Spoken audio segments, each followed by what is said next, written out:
Hi everyone, Hello. welcome to our show. So, we're Transient Canvas, I'm Amy Advocate, the bass clarinetist and executive director.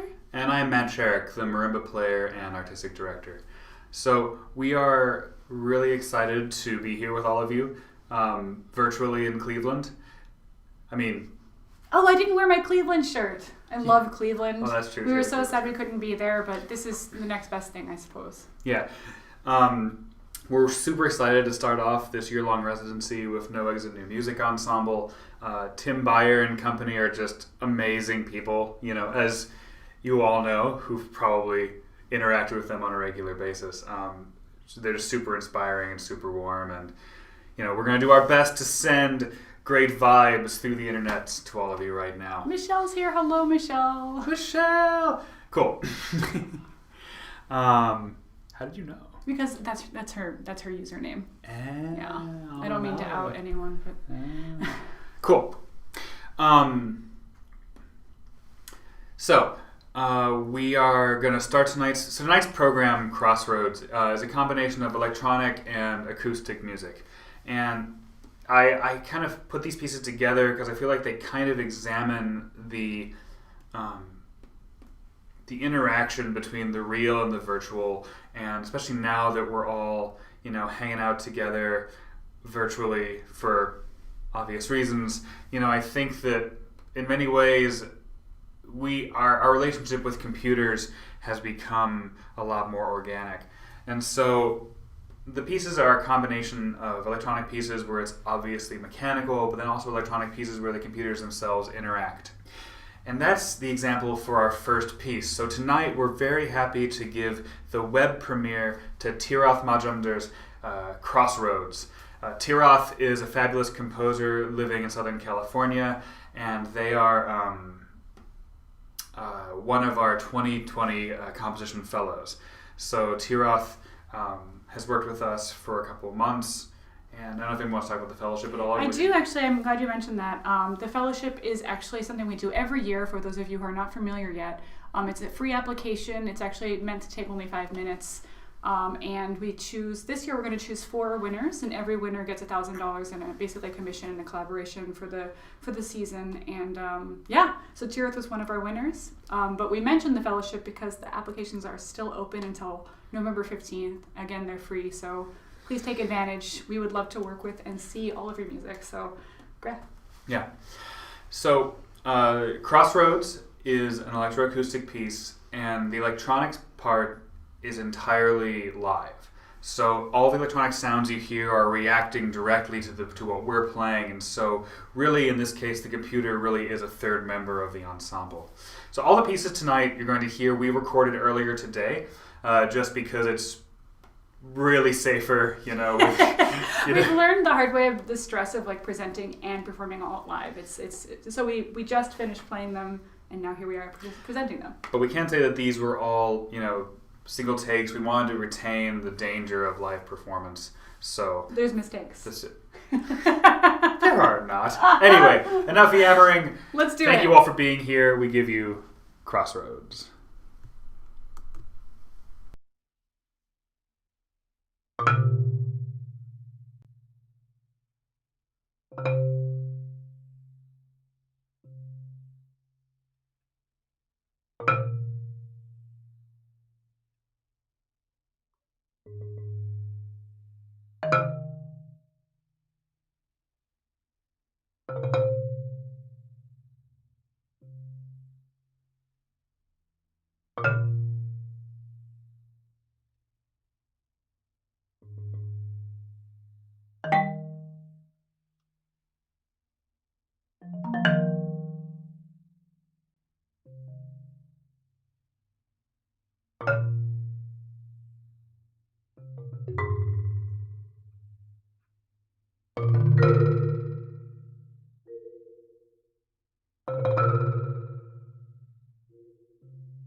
Yay, congrats, Teerath. And thank you for such a wonderful collaboration, and we look forward to many more performances, hopefully in the real world again. Right? Yeah. Oh man, that was really awesome. So our next piece is by Wang, and it's called The Other Voice. And maybe Amy would like to talk a little bit about that. Yeah, well, we love this piece. This is actually, Jen was a composer fellow from 2019, and what she did for this piece was really interesting. She crowdsourced different recordings of people speaking about their own voices, their relationship with their voice, anything that they didn't like about their voice, or just really anything at all. And the first movement is sort of like a single narrative of someone who speaks about this, and then the second movement, it's sort of like a cacophony of different people who are recorded saying that people told them not to sing, even though they actually are professional singers. So it's kind of it's a wonderful multi-movement piece. Mm-hmm. Yeah. So the in terms of tying this into the whole Crossroads idea, the backing track to Jen's piece, is obviously, a tape. You have a lot of people talking, and but even though it's a tape, it's some of the more intimate and organic music and source material that you can think of. So we're super excited to present to you The Other Voice. The first movement is called Other, and the second movement is called Sing.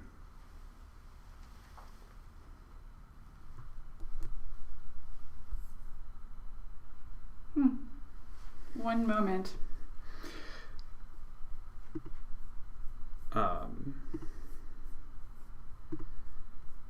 We're having a tiny little bit of a file sourcing thing, but in the meantime...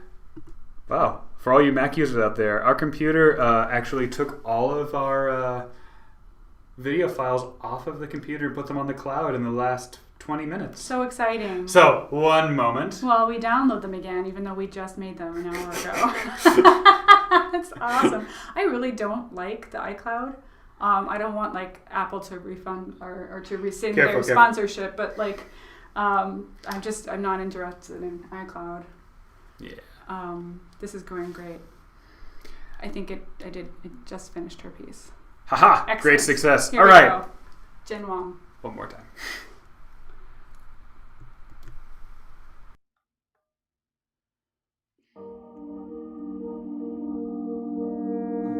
I would describe my voice as annoying, slightly too vulnerable. It tells people more than I want them to know about myself.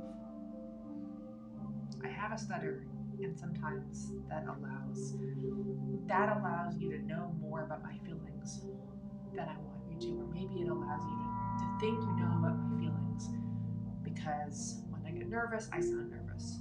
To me, I do. My voice is high. It's kind of nasal. I only have one vowel, but I'm proud of that. It's kind of like a marker of being a Californian. Other people tell me it's hard to understand. It's piercing, it's loud, it's booming. It is a liability. Sometimes, one time, a person told me that I would need to control my stutter if I ever wanted to have a job. This is not a person you know. I don't feel great about my voice. I often feel embarrassed about it. I feel scared to use it. I feel scared to talk to people because if they don't know that you're a stutterer, they are taken aback by it, and then they laugh nervously at you, or they politely try and ignore what you're doing, or they don't want to be cool about it, which is not my fault. And I often feel betrayed by my voice, or unable to control it, that I feel angry about it. I also feel sometimes I can feel proud of myself. I feel proud of my voice because I get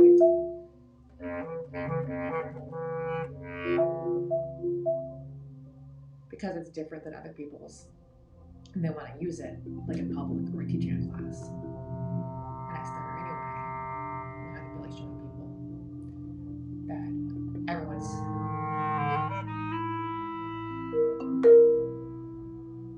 it doesn't have to be different, it's just a voice.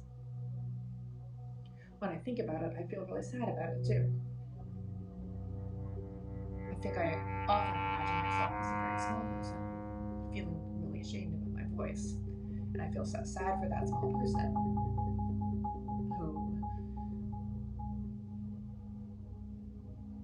who people made fun of in ways that are like super routine.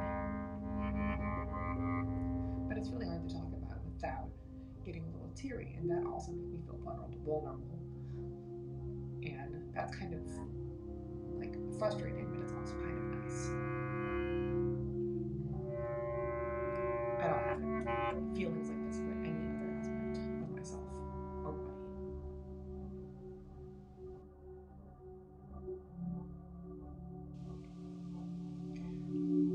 I also feel a little bit protective or possessive, I guess, because I feel like so few other people might understand their voices in this way. I have a dear friend who is a trans man, and he's been writing about how people assume that the voice portrays part of you, even when you think it might not, but then it does anyway.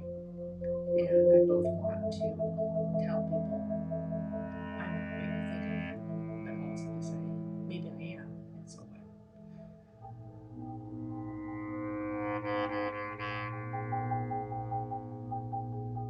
The voice is also a weird place to have a disability because we think it's actually not that common. People are mostly hearing it, or it surprises them. And sometimes people can be really cruel about it and really callous. And I know I'm supposed to be talking about how I feel about it, but these things are really not very supported. Sometimes I feel about my voice like you feel how a friend you might have who's like really dear and also kind of embarrassing embarrassing in a way, because sometimes you want to cringe on their behalf and you feel kind of angry at them for being embarrassing, and you just transfer a lot of your energy onto somebody else and sort of cringing on their, and just feeling a lot of like, what's that word? There's a German word, Fremdschämen. You feel a lot of shame on their behalf. This makes you angry at them. But also I feel like really angry at other people on behalf of my voice when they look confused, or they smile, or they mock, or I imagine they want to do that. I want to punch them because I want to defend my friend who feels so small. I wonder if other people think their voices are different, almost like different people from them.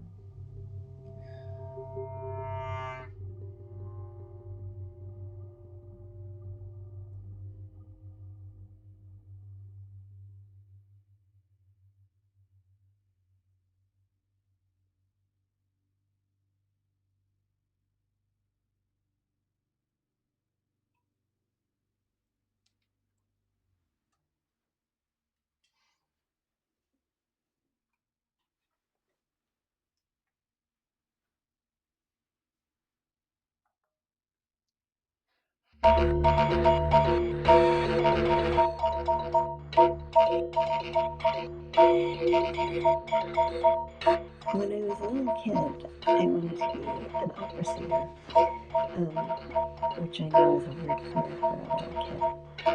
And when I was 8 or 9 or so, after 3 years or so of me wanting to be an opera singer, my mom said something like, "Oh, Hannah, don't be ridiculous. You can't sing."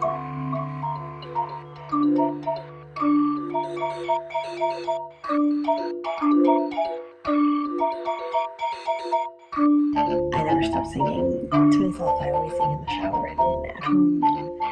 But I stopped singing in music class, and I stopped asking for voice lessons, and I stopped singing in public for very In terms of my singing voice, I've been told both that I should and should not quit my job.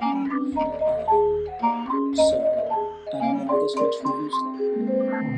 I grew up being told verbally and explicitly, but also through sort of more subtle ways, that I did not have a good voice, and that I should not be singing, and that it's terrible for singing, which I agree. Directors I had a terrible time in entering voice to classes like because find I was coming never out of quite your sure mouth. what sound or pitch was going to come out of my throat. I never had vocal training, so I'm super good at singing on my own instrument, and even secondary instruments. I never Really made me very, very self-conscious about my voice for a very long time. And singing in front of people still makes me very nervous. So I've sort of forced myself to get comfortable with it. I am most comfortable with my voice when I'm alone. I am really one of those people who sings in the shower, or whatever other place I can find where I'm kind of alone and nobody will hear me sing. my singing voice, I feel pretty good about it, but at the same time, my lower register transient, I have a lot of imposter syndrome going on. I think because my throat is so I have to sing, but I'm actually self-conscious, which is but I also know why among trained singers, my voice is terrible. So it's weird because I just my whole voice spread over the other voice space. I was in the choir all throughout elementary school and high school and into college. I never had a particularly good singing voice. I just liked being in a choir. I liked blending my voices with the voice of other people. So I feel There's a lot of times that I feel particularly sad, and then I realize, oh wait, I haven't sung for an entire week, and I do that, and it improves my entire mood. So I guess I feel like my voice heals me, and I feel like my voice is a good indicator of where I am and how I'm feeling. I think that my singing voice is ringing, vibrant, and I like to think it sounds joyful and free. I think that my voice is something that I've had to work really hard to let become free. Does that make sense? I think that, typically my voice is something that I work hard to produce, at least in singing, but I think at my best I kind of let it do its own thing.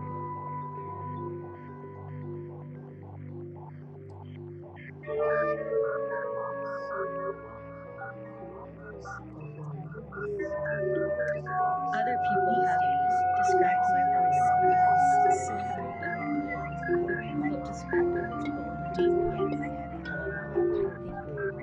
agile and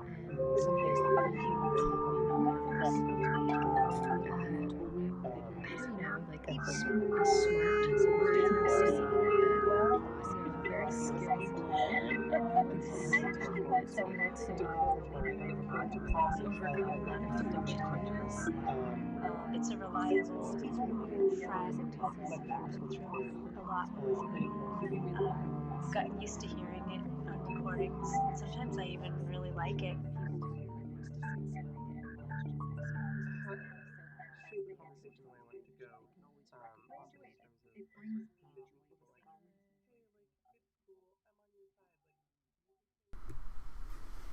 Yay! Awesome. So thanks to Jen for an amazing piece of music. Moving on, our next piece is another one that incorporates electronics, and this is by Kitty Zhao. Kitty is a wonderful composer from Australia, and we actually met her at one of our last live gigs before all of this happened.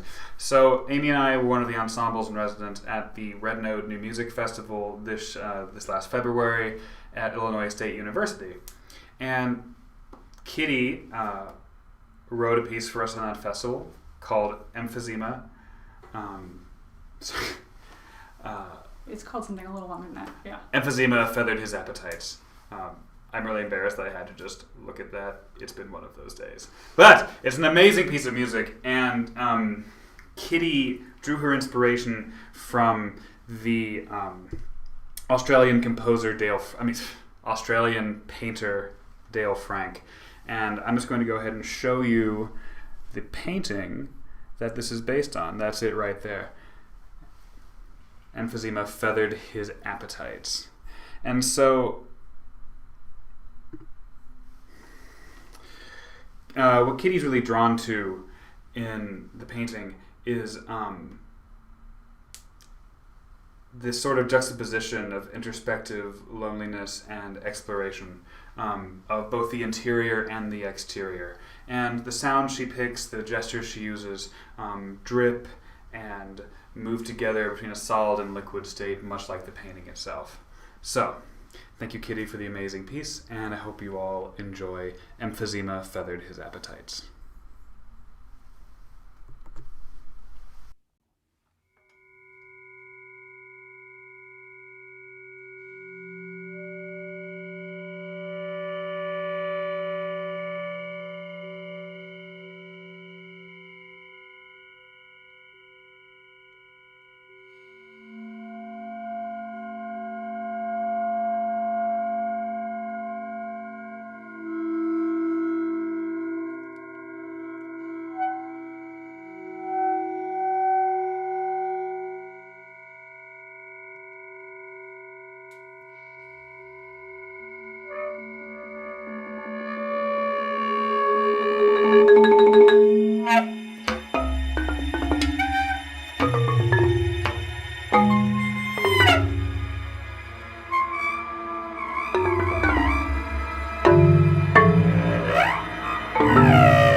I'm going to choose to do that now.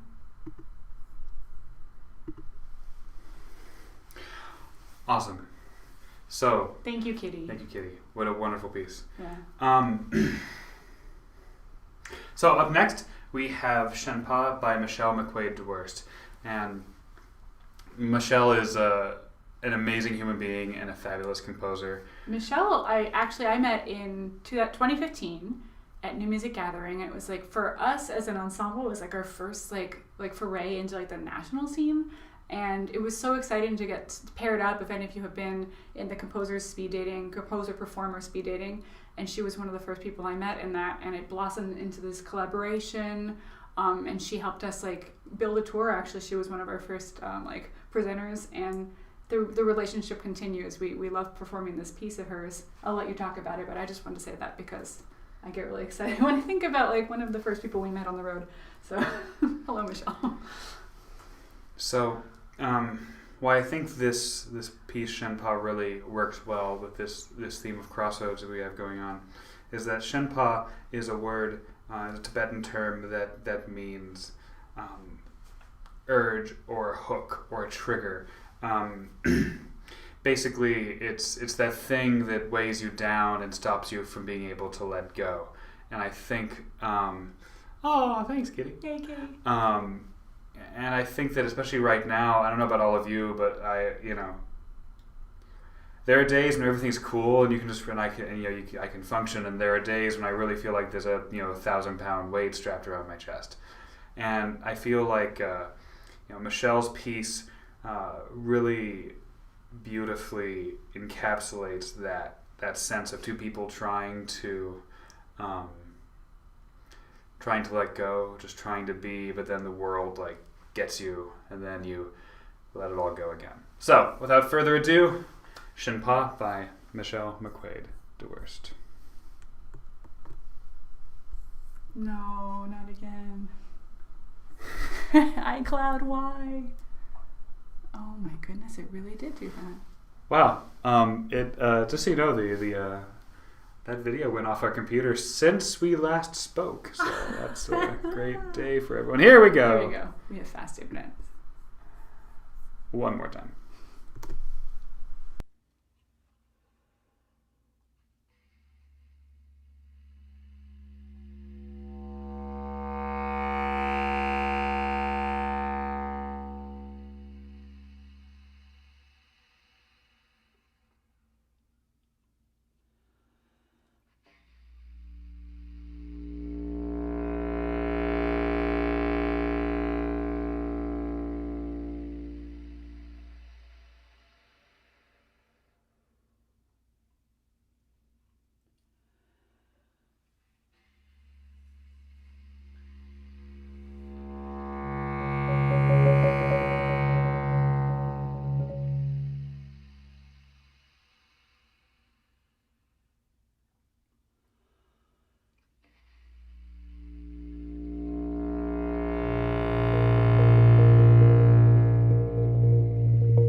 Thank you, Michelle. So our next piece is by Marissa Hickman, called Anatomy of the Infinite Machine. We met Marissa when we were in Italy in 2017, and we were doing the Alba Music Festival Composition Program, which I think actually has applications open right now. So if you're interested in going to Italy, there you go. It was just really great to work with so many amazing composers. But Marissa's piece really grabbed us, and since we met her in 2017, I think we've toured it, I don't even know how many times, a bunch of times.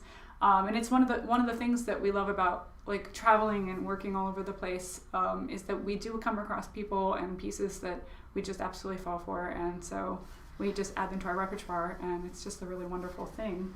Marissa is a wonderful composer based in Chicago, Illinois now, and so if you don't know her music, please look her up. She is also a film score composer, and her work is spectacular in that field as well. So, without further ado, Marissa Hickman's Anatomy of the Infinite Machine.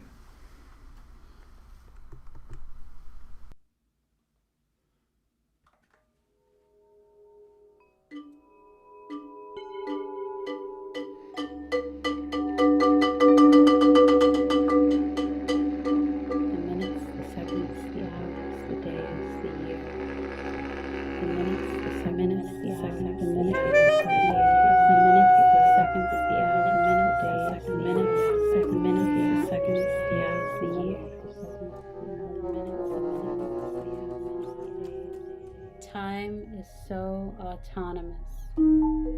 It moves and moves and moves and moves and moves.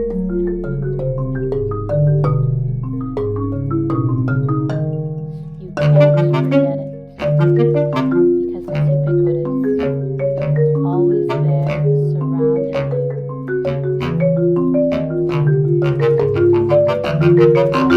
It never rests on its destined path. It simply exists.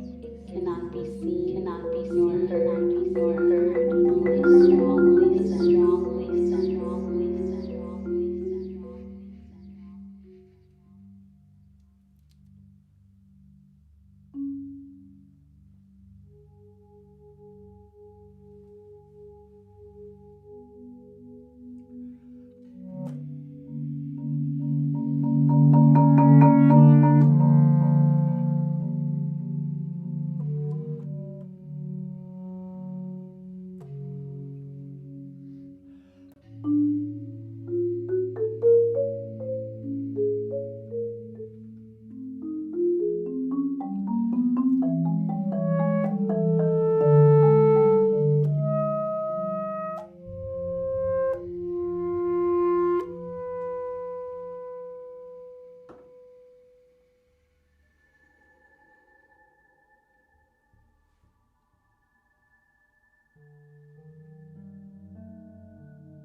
Thank you, Marissa. Great work. Thank you, everyone. Such an amazing piece.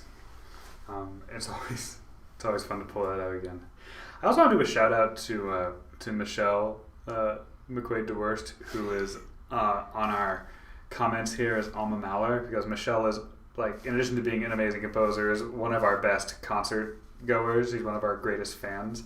She's just, the interactions with her are so fun. So thank you, Michelle. We really appreciate you. These comments that we see on the chat are actually kind of important for our psyche, because it's the closest thing we have to feeling like we're in the room with all of you. So anyway. And thank you, Marissa. It looks like Marissa and Chris. That's very sweet. Thank you, guys. Anyway, so we're going to close our program. Before we do, I also just wanted to say that next week we're releasing our third album on New Focus Recordings called Right Now in a Second. We're actually going to have an event next week, probably on YouTube, because I guess Facebook hates music now. So we'll, if there's an event on Facebook, go check it out, and we'll be updating that with some more information and sending you guys some emails. Subscribe to our newsletter if you want more information. Mm-hmm. But also, other than just the event we're going to have next week, you're welcome to check out the album. It's going to be on Bandcamp, Spotify, Amazon.com, CD Baby, all the things that I've never heard of, because our label does that for us. So please enjoy it. We're really proud of it. And our label, by the way, is New Focus Recordings. Yes, I might have smeared over that. There. So our final piece tonight is also from Red Note Festival last season. We met Wang at that festival, and this is a really wonderful piece that showcases a lot of slap tongues. It's actually really hard for me to play, and it's a challenge, and I really appreciate the challenge. So, yeah. Yeah, so this is called Converse 2, and I feel like it's a great closer to this program, because while it has no electronics, it is the most machine-like piece we've had on our program tonight. It makes Amy and I into, Yeah. Yeah. Hitting your hand. Hitting things. No. It's really cool. Yeah, it's like a cohesive machine. And before we play it, I just want to mention one more thing. So as part of our residency with No Exit New Music, we are actually working with 6 Cleveland area student composers. We're working with 2 students each from Kent State University, Cleveland State University, and Baldwin Wallace Conservatory, which is actually my alma mater. And so I'm really happy to be working with these students. But I want to point out that tonight's program has been music that, of course, Amy and I love very much, and we're excited to share with you. And 4 of the people on this program were students when we met them. Yang's piece, which is going to finish tonight's program, we met her at Red Note. She's a student at Peabody. Kitty, we met at Red Note. She's a student at Eastman. Teerath is at UC Irvine in California. And Marissa had just finished her undergrad at Rutgers, and we met her at a summer festival. My point is, for those 6 of you who are writing for us here with No Exit, you should always, it's one thing we really cherish when we actually do residencies with people is that we get to work with young composers who are already well-formed artists. I mean, these 4 people on tonight's program, like these are real pieces, If I just asked a random person, do you think this person was a student when they wrote it? They would say, no, of course not, because they're amazing pieces. And I'm looking forward to really interacting with the 6 of you, Mm-hmm. and hopefully the pieces you write for us will get a greater life outside of this.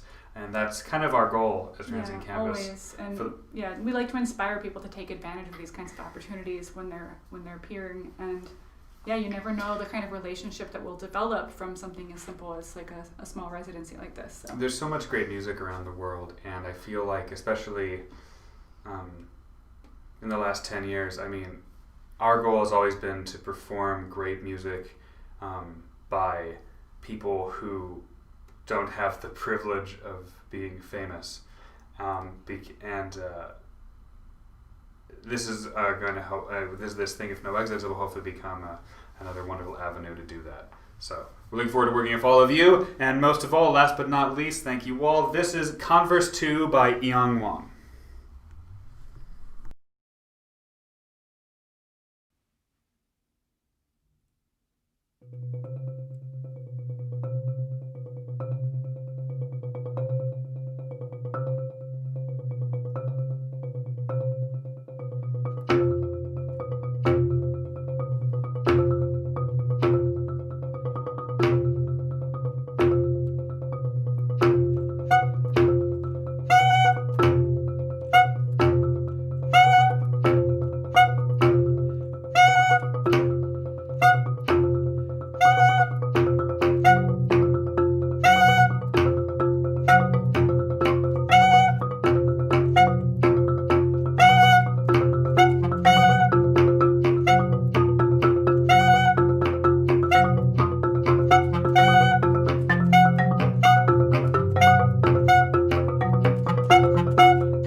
Yay! Thank you all so much. Thank you, Tim Beyer, for all the great work that you do and for bringing us to all of you. So thanks again, and Thank you, everyone. good night. Good night.